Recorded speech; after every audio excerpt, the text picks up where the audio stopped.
You know that feeling when you're just endlessly scrolling and it feels like you're freely exploring the internet? Well, actually, there's this massive, invisible force quietly shaping your digital reality behind the scenes. Today, we're totally untangling the deep psychology and the really complex algorithms that are driving our increasingly divided world.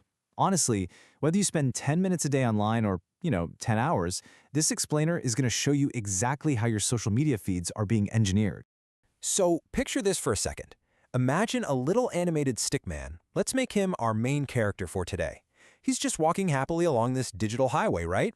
Scrolling on his phone, clicking on links, completely unaware of these massive, invisible walls that are slowly rising up around him, brick by brick, with every single click he makes.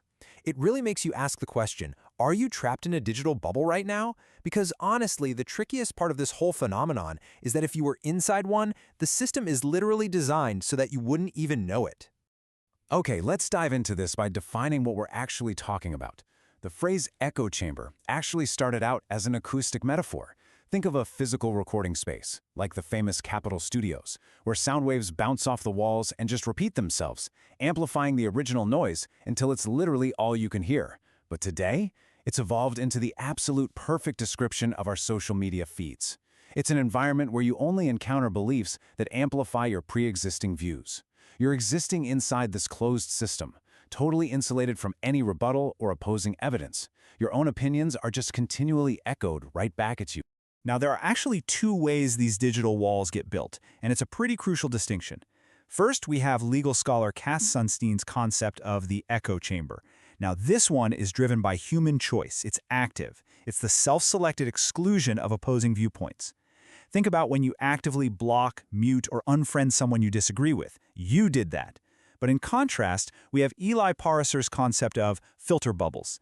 This one is entirely passive. It's driven by machine code. This is the invisible curation by platform algorithms that decide what you see purely based on what maximizes your engagement. So one is you building the wall, and the other is the platform building it for you. To really wrap our heads around the human side of the equation, we have to talk a bit of biology and sociology. Enter the concept of homophily.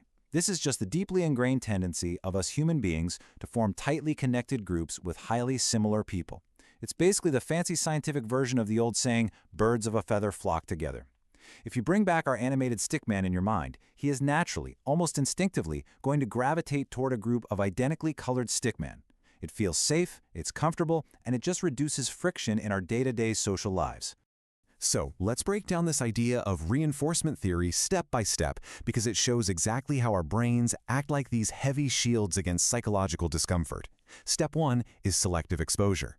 That's where we actively go out and seek information that confirms what we already believe. Step 2 is selective perception. When we inevitably do stumble upon contradicting information, our brains will actually misinterpret it or just diminish its value to fit our preferred narrative. And then step 3, selective retention. This is where we conveniently forget facts that oppose our worldview while perfectly and instantly remembering the ones that support it. It's wild.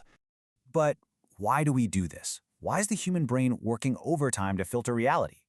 Well, it all comes down to confirmation bias, and the root of it is deeply, deeply psychological. Confirmation bias protects our self-esteem. Admitting error, realizing that a core belief you hold might actually be wrong, creates massive psychological discomfort. So rather than face that emotional pain, the brain just takes a shortcut and prioritizes desired conclusions. We avoid dissenting views simply because being wrong hurts our feelings. It genuinely threatens our overall sense of security and identity. Just to put some hard data to this, let's look at a really massive 2015 study by Bakshi and colleagues. They looked at the potential exposure to cross-cutting content, which is really just academic speak for content that challenges your political views, specifically on Facebook. And the results? They were striking.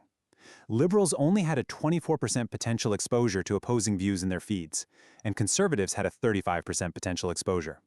This vividly illustrates just how rarely users actually encounter information that challenges their political ideologies online. Between the algorithms and our own clicking habits, we are building incredibly effective walls. But wait, how much power does the algorithm really have over how we actually feel? Well, 689,003. That is the exact number of Facebook users who were unwittingly involved in a highly controversial 2014 emotional contagion study. Researchers literally tweaked the algorithm to show these users either slightly more positive posts or slightly more negative posts. And the result? Users started posting more positively or negatively, depending on those invisible tweaks to their feed. It proved unequivocally that algorithms absolutely can manipulate our moods and behaviors at a massive, massive scale. Which brings us to a huge pivot point in this explainer. We have to ask the ultimate chicken and egg question of the digital age. Are algorithms brainwashing us, or are we doing it to ourselves through our own natural biases? Now, you might think the scientific community has this totally unified, definitive answer to this, but I'm actually going to set up a big plot twist for you regarding what scientists really agree on. The reason the science is so fragmented actually comes down to how we measure the problem. When researchers use computational social science, meaning they scrape trace data and network interactions directly from platforms like Twitter or Facebook, they almost always find positive evidence of high homophilic clustering. Basically, they see massive echo chambers.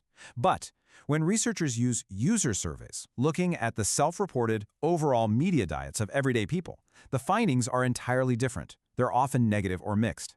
So the algorithm data shows massive clustering, but the human surveys show that we actually still consume quite diverse media in our real day-to-day lives.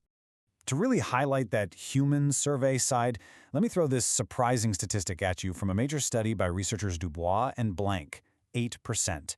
That is the surprisingly tiny percentage of people who actually consume media with genuinely low diversity. Just 8%. For the vast majority of us, our overall media landscape, mixing TV, radio, totally varied websites, and real-life conversations, is far, far more varied than a simple algorithm analysis of our Twitter network might make it seem. So the really crucial takeaway here is summarized perfectly right in the title of Dubois and Blank's paper. The echo chamber is overstated. The data strongly suggests that if you actively consume a variety of media and you just possess a healthy level of political interest, you are actually highly resistant to being trapped in a filter bubble. You aren't helpless here. Your own curiosity, your willingness to read an article from a different perspective, or watch a different news channel, acts as a really powerful immune system against algorithmic isolation. However, there is a darker, much more extreme variation of the echo chamber that we really have to address. Philosopher C.T. Nguyen introduces this terrifying concept called epistemic insulation. In this scenario, it's not that we don't see the other side's arguments, we do see them. But our echo chambers have rigorously trained us to actively delegitimize and distrust any information or facts that come from outside our own group. Outside facts aren't just ignored anymore, they are viewed as hostile cover-ups, fake news, or malicious lies planted by the enemy. And when that epistemic insulation truly takes hold, the societal damage is profound. Let's break down the real consequences. First, effective polarization. This isn't just a polite disagreement on policy, it's an increasing emotional distance and genuine deep-seated hatred toward the outgroup. Second, false consensus bias. Sitting in your bubble makes you severely overestimate how many people share your exact beliefs, basically tricking you into thinking you're in the vast majority. And third, circular reporting.